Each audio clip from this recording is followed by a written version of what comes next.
Everybody, we are back, Locked On Bulldogs. We got John Garcia again. It is so soon. We had him Friday. He's back Tuesday because, again, Cruton doesn't stop. It keeps on going. We're going to talk about three names, a couple linebackers, and an edge. We've already done the offense. We talked about Raiola. We've done all that. Now we want to go to the other side of the ball, defense. What does it look like for the Dogs in this next recruiting cycle on the defensive side? Next on Locked On Bulldogs. You are Locked On Bulldogs, your daily podcast on the Georgia Bulldogs. Part of the Locked On Podcast Network. Your team every day.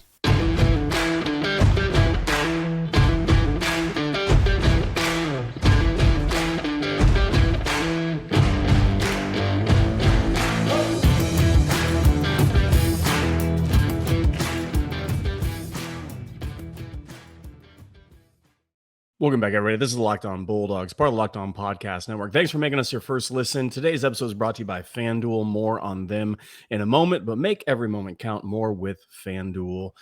We got John Garcia. John, tell the people who you are. If they're new to the program, which they shouldn't be, John's a longstanding guest on this podcast. He does recruitment, but John, tell the people who you are, where they can find you.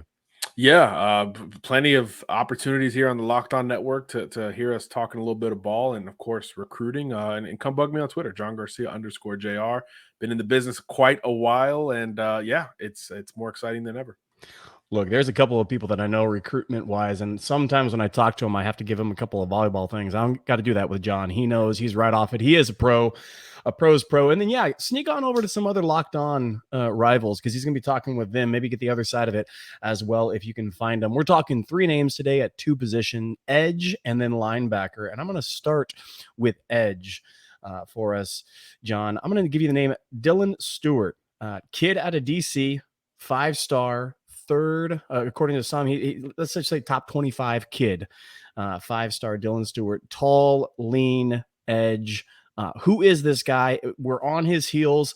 There's a couple predictions coming our way. Georgia might get him. South Carolina, Alabama, Florida, all the regulars are in this. But who is this kid and how's the recruitment going for him? Well, you mentioned it. Lengthy, twitchy edge prospect. Everybody needs as much of those as possible in this day and age. And Stewart has sort of ascended with his junior tape and the early implications of his offseason ahead of his senior season. It's kind of emerged as that guy in this class of 2024. Like you said, out of DC, plays great competition week in, week out, and he's really ferocious, man. That first step is something to behold. Reminds me a little bit of Damon Wilson, from last cycle. Again, lengthier, twitchier prospect that it's just like when you fine-tune them, add some weight, there's kind of nothing they can't do. But we've seen Georgia have success with every single style of edge rusher. I'd say Dylan's more in the Nolan Smith mold, where he's probably a little bit longer than Nolan. The motor there is obviously special from Nolan's perspective. Just broke the combine by himself, but Dylan's got a lot of that in his game. So I do like the fit there at Georgia, and it's a battle. Like you said, a lot of schools have been in the mix. A lot of schools have gotten him on campus. He's got a bunch of other trips to take here going forward. I think he was just at Michigan over the weekend. High marks there. Colorado and Dion are involved. USC, of course, the entire SEC on top of that. So Georgia's going to get their shot here soon to host him again. And again, just that history that UGA can sell, the scheme on top of it. It's just hard to go up against. So not a surprise, even a couple weeks ahead of this next visit, not a surprise to see Georgia grabbing momentum for any recruits, but in particular front seven guys and edge guys after what they accomplished the last few cycles. That's exactly right. Every time I see a kid's name like Dylan come up and that violent first step, you talked about all the time. They talk about that at Georgia all the time, Shu and Kirby. You get that violent first step and violence with your hands, got those cement mixers up in there and just hit somebody and knock them back. This guy has that if you watch the tape. And then secondly, front seven and East Coast. Guys like USC, they don't really bother me with stuff like this. Even Colorado, maybe. Who knows how Dion's going to do over there with that? I think well. But all of a sudden, Michigan, that now you're talking something because that's a pedigree up at Michigan and a dang good school in the SEC. This kid's going to have his pick. If you were to say right now, who's in the lead, or is it so soon we can't even tell? I think it's probably there. There's some confidence coming from Tuscaloosa. Ohio State's got a trip coming up. I mean, it's really a who's who list of programs after Stewart that all have similar, at least on the high end, similar cachet to having great prowess and even NFL production at the edge rushing position. So this is going to be a who's who list of programs when he does start to narrow it. But that's the thing. There are schools like you said, South Carolina, Florida, Miami. There's a lot of schools involved here, USC, Colorado, that at some point you wonder where that cut is going to be made. So Dylan is doing his due diligence in the month of March. Then let's see where the officials go. I think that's the next step tangibly there for him. When he starts to set those, I think we'll get kind of a preview of the true contenders. But right now, I expect kind of the usual. I expect Georgia, Bama, Ohio State. I mean, I expect those three to be in the battery somewhere in some way, shape, or form. And these are the same schools we used to talk about with Damon Wilson and Keon Keeley and some of the prospects that made their decisions in the last year or two that were elite five-star edge types. So it's kind of the same song and dance, just with a new recruit in Dylan Stewart, but it won't be any less dramatic, in my opinion. No, nor should it be. Again, all y'all out there who let this kid enjoy it, man. Like, y'all remember when I don't remember when I was 18 and every single flipping school in the nation wanted me. Like, imagine. Right. Just imagine how great that is. Go get you some, Dylan. Have fun with it. It's going to be great. We're going to come back after this. I'm going to give two more names to John at the linebacker position. But first, I want you to know about FanDuel. FanDuel right now is just in the who's who of betting. We got March Madness continuing on. We got Masters coming up. We got World Baseball Classic that has been going on. NBA seasons playoff is right around that corner. And man, my goodness, I have so much hate for the Lakers. I hope they don't make it into that 10 spot. That's how much I hate them. Of course, the Bulls are close to getting up there. So go Bulls. Double overtime win the other night was huge. Right now, all of this over at FanDuel, you can get in on the action. And right now, new users, if you go ahead, make that first bet and you don't cash with it, you have a no sweat first bet up to $1,000 bonus bets coming back to you for new users who don't get that. So that's fanduel.com/locked on. And you're going to get all of these parlays, same game parlays are great. Go ahead and get extra cash in there and all the sports you could ever want. And again, futures, get that Braves over win total, whatever it is, I will take it as well. That's FanDuel. Make every moment count. Terms and conditions apply. All right, John, I'm going to give you two names of a couple linebackers. And all of a sudden, Georgia has become linebacker U, where you said Nolan Smith just a little bit ago, he blew up the combine. We got defensive linemen coming out all over the place. We got Roquan Smith getting paid bills by the Ravens. We got linebackers for days everywhere. And I'm going to give you two names of one hopeful that people are still clamoring to come to UGA. I'm going to ask you because my guess is not. And then one that's already in the fold who – man, there is a lot of noise coming after him right now. So Sammy Brown, Demarcus Riddick are two linebackers that UGA has in the fold. Let's start with Sammy Brown. Very, very, very fast kid. I mean, my gosh, talk about speed. And he's got Oklahoma. He's got all the bigwigs all after him. And Georgia kid, tell us, where is this recruitment for Sammy at right now? Who's leading the charge for him?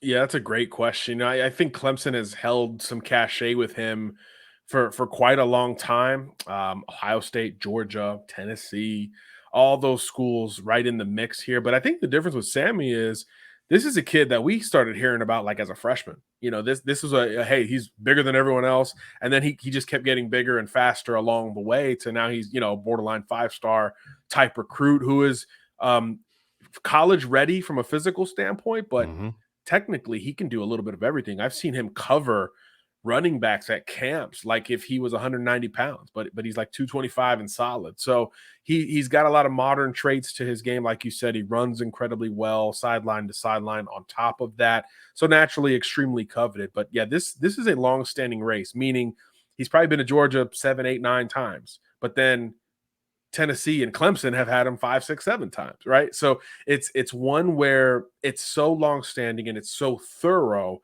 that he's getting very specific questions answered on these visits, and he's already starting to plan officials, and lo and behold, he knows 3 schools that are for sure getting one. Clemson's already set, and then there's Georgia and Ohio State, which are soon to be set for the month of June. So I think we've got kind of a developing timeline, a little bit more accelerated than the Dylan Stewart recruitment that we just talked about, but it's because Stewart's rise is kind of right now. Sammy's was 12, 18 months ago. So he's been able to take more visits and become more familiar with many of his options. So naturally, when he sets the rest of those visits, we'll get a better sense of who are the sneaky contenders. Maybe Tennessee is in the best position, but really it's those three schools. It's Clemson, which is maybe the favorite, Georgia, and Ohio State, which is kind of what you would expect. Again, another front seven guy, a versatile 3-down linebacker who, independent of scheme, could fit. You could find a place for a Sammy Brown in any linebacker scheme. So I think all of the schools are honed in on specific pitches, and he's really got to weigh all that, which is why he's still in the process of taking unofficial visits, but more importantly, setting those official visits for June. Maybe we get a decision preseason, but right now I think it's a recruitment that's got some months in between now and a conclusion. Yeah, I heard about this name 2 years ago from all the guys down in Georgia, and they were clamoring for him then. I mean, Nate McBride was the last guy that had speed written all over him that we knew was an early guy. Richard LeCount and Fromm and all of them did a Christmas Day kind of, hey, we're all going to do it together. And Nate McBride didn't pan out as that guy, but Sammy Brown is a different cat than I've seen at linebacker in a very long time, and that's saying a lot because we've seen some incredible guys. And like you said, this is not Georgia doesn't get to say like, hey, here's the type of linebacker that we take. Sammy Brown says, are you the type of university? Because he does fit everywhere, all across the board. Let's go to a name now that is in the fold for Georgia. Got the commit back in November, but we got a bunch of noise around this kid. Demarcus Riddick guys are after him. So how does he compare in the linebacking position? And then who's after him for that flip? Well, we kind of hit the whole trifecta, right? Stewart, your twitchy, lengthy edge rusher, just let him go full tilt around the corner and put pressure on an offensive tackle. Sammy Brown, a little bit more of a Mike, right? Let him run sideline to sideline. He can cover. He can get guys lined up. He can chase and tackle. He can certainly fill the hole. Riddick is kind of the other type of linebacker. Backside, you talk about wheels. How many 6'2", 220-pound guys return kicks and get handed the football on jet sweeps and score long touchdowns? That's what Demarcus is doing over in Alabama on Friday night. So this is as athletic a linebacker as there is in the country, to the point where you look at some of the tape and you're like, man, I mean, like, should we ignore offense here? I mean, that is how interesting he is. Not quite Malachi Stark's level of offensive prowess, but in that direction that you're like, hey, man, he could probably go play running back somewhere. And you love that two-way ability at that position. So probably a little bit more raw, needs to put on more weight, not as technically sound as a Sammy Brown, who plays a bit higher competition in the Atlanta area. But man, the physical tools are off the charts with Riddick, which is why when Georgia took him so early, it kind of put everybody on notice, and everyone's now playing catch up and saying, oh my gosh, how could this guy get out of the state of Alabama, right? Chilton County, Clanton High School, or Clanton, Alabama, Chilton County High School. So Auburn and Bama, and everyone's like, oh, we gotta try to keep this kid home, which is something we see every single cycle between these programs, these rivals in the SEC. So he'll be a fascinating recruitment to follow. Auburn is a little bit closer to home than the other two. They got him on campus recently and are starting to feel a little bit better. Again, Hugh Freeze, we talked about it last show. Keep an eye on Auburn. They're going to recruit above their weight class in the next little bit. We'll see about the on-field product, but the recruiting, I think, is headed in the right direction. So Auburn's trying to keep him home. Obviously, Bama is getting involved as well. But look, there's a reason he picked Georgia in the first place. They really had conviction with that position projection. And as you said, Georgia's turned out all sorts of linebackers. I mean, you can't even put Riddick in a specific box relative to these other guys. He's a little bit built. He's built like Nolan Smith, but he plays a little bit more free, like Amani Rice, but he's not a big physical thumper like Amani Rice, right? He's more of a chase and tackle guy. So he really fits a lot of different molds. He's another one that you just find a way to get him on the field. He can rush the passer. He can absolutely fly. He tracks the football well, which we never talk about at the linebacker position. So that's right. A lot of new age spread value when you talk about a Demarcus Riddick, and that's why his stock across the board, whether it's recruiting outlets or schools, is going way up basically every time anybody else gets eyes on him. That's exactly right. I think he is getting a little bit of Georgia bump now that other people are coming into it. And this has Glenn Schumann, Kirby special written all over it, where it's like a Tyndall, right? Channing Tyndall's kind of down in the depth chart, and all of a sudden gets his shot and just explodes onto the scene. This cat here, maybe not be Sammy Brown-esque day one, but you give him 2 years, because he's slight. We use that in air quotes comparatively to the rest of the guys. Yeah. But get him in a weight room, get him 2 years. When Kirby looked at him and said, I see something that I can do. I don't know what it is yet, because like you said, it's his metrics are kind of spreading out. But if you can hone that in and say, here's where you fit, man, it's going to be a home run hit on that. So yeah, I think he is getting pursued now, because everybody's catching up, being like, okay, the best defensive mind in the country took this kid early when he had other fish out there. Why? What's going on? And they started catching up. I hope he stays in the fold. I think that early love that Georgia showed him should stick onto it. Should, of course, but we don't know. Flip season is a crazy season. John, one more time, give the people the Twitter so they can go interact with you, and then we'll let you go. Yeah, John Garcia _ JR. We're talking ball every single day, so come hang out. And one more time, just so the people know, you are a Michigan fan. Is that correct, John? Just so they know. I am not. No. I know you're in Chicago. You're trying to pull me in here somewhere. But hey, look, Dylan Stewart's Michigan visit was really, really successfully done. So yeah. We'll see how that goes. No, John's a Florida guy, not Florida Gators. I mean the state of Florida. He's Florida native. I'm a Florida man. Yes. No. All right, John. Hey, man, we'll see you later. Appreciate you. Everybody, we are going to come back after this, and I'm going to wrap up the podcast for you.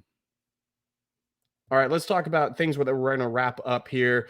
Here's a couple quick notes for you as it pertains to Georgia recruiting. Kirby Smart will do this time and time again. We just talked about a couple of cats that are 5-star, 4-star guys. And yes, 5-star and 4-stars are fantastic, but don't forget that Kirby sees people early on. He sees them often. He gets to know them. He gets to know their scheme, their fit, their culture, their dedication, their hard work. And if they don't have that, they don't fit into Georgia. If they don't have that dog in them, as many of y'all say. But I also want to caution you. Two things can be true at the same time. You can be a 5-star with some dog in you. You can be a 4-star with some dog in you.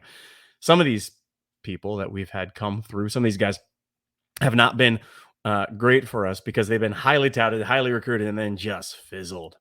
I think Kirby and the staff, especially on defense, when we talk about recruitment on defensive side, offense, it's going to be a little bit more fine tuning, a little bit more talk to other people. But on defensive side, if Kirby has a gut with it, if Shu has a gut with it, they're going to go with it. And you know what? The product's been fantastic. We are linebacker U. We are DBU. We are defensive line. You want to talk about defensive line this year? Jalen Carter, Nolan Smith, man, Jordan Davis already there. Look, y'all, we're going to keep on having these guys come in. We're going to keep on recruiting at a high level, because if you can recruit, always be recruiting, it's going to be fine. And the trail is hot, and we might see a couple flip, but don't worry. On the defensive side, at least, we're well stocked, even more stocked. Rich are getting richer. And who knows? Maybe we get Sammy Brown. Maybe we don't. My guess is that we don't. And truth be told, if we don't, I'm fine, because that means Kirby didn't really want him. And I'm not just saying that as a Georgia fan, as a Georgia podcaster, truly and honestly. This has been Locked On Bulldogs, part of the Locked On Podcast Network, your team every day. We will see y'all tomorrow.